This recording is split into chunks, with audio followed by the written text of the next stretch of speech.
If you have anger issues, you need to take what I'm about to say very seriously. You see the thing they call anger, and anger doesn't affect your mood though, it affects your decisions. And I promise you 100% of the time, the decisions you make when you're angry, you will regret all of them. So I'm going to share with you 5 practical ways to stop getting angry. And by the end of this video, you will make better decisions. People will perceive you to be just more mature and more calm, even if you are not. My kings out there, let's begin this class, shall we? Number 1, start caring less. The moment you stop caring about what people say about you, you will just notice that you will just have peace. Your lifespan will literally just increase. First of all, you need to understand that not everything somebody does is about you. The moment you start personalizing things, it will get to you. It's not rocket science. But 2, you have to understand that you cannot control what people say. You can only control your response. Now, one thing I've come to realize is that people will always talk. And most of the times, the things that they have to say, most of them are not good. It is the bad ones that is suiting them to talk about. For some reason, these bad things are mostly targeted at women. You see a woman in her 20s now, say, maybe she's approaching 30, she's not yet married.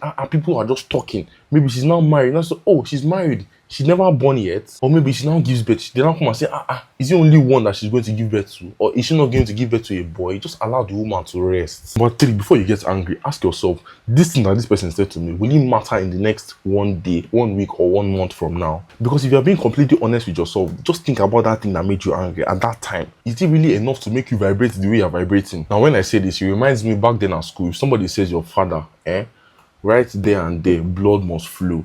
As in, we must fight. But all for what? Was it really worth getting upset over? 4, assume good intentions first. Now, you must understand that everything they say to you is not an attack. Now, for example, let's say somebody says, this your shirt no really go with this your trouser, or wait till you even wear yourself.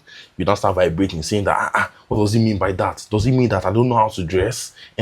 Instead of you to now take correction and say, this shirt no really go with this trouser, or let me pair it with this one. Should I pair it with this blue or red trouser? Should I do it with this one? The truth is, if you don't correct it there inside your house, when you go outside there, people will just laugh at you. So you carry your pride outside and you will be mocked. You have to understand that sometimes people just communicate badly, and that is just how it is. So if you now start letting it get to you because they're trying to correct you in a certain way that you don't like, my brother, you're just doing yourself. 5, you don't have to react instantly. Now, there's something I call the 10-second rule. For example, if somebody says something offensive like, you are ugly. You are ugly. Any way you look at it is offensive. Even if the person is ugly or not, you don't have any right to tell somebody else that the person is ugly. So whether you have anger issues or not, this particular one will offend you. Now, the person says that. Instead of you to just react instantly, this is what I do. Count to 10 seconds. Now, during that 10 seconds interval, think about your reply very carefully. Do I want to say, you are ugly self? Or do you want to be calm? Do you want to be silent? Most times in situations like that, it's best to just be silent, because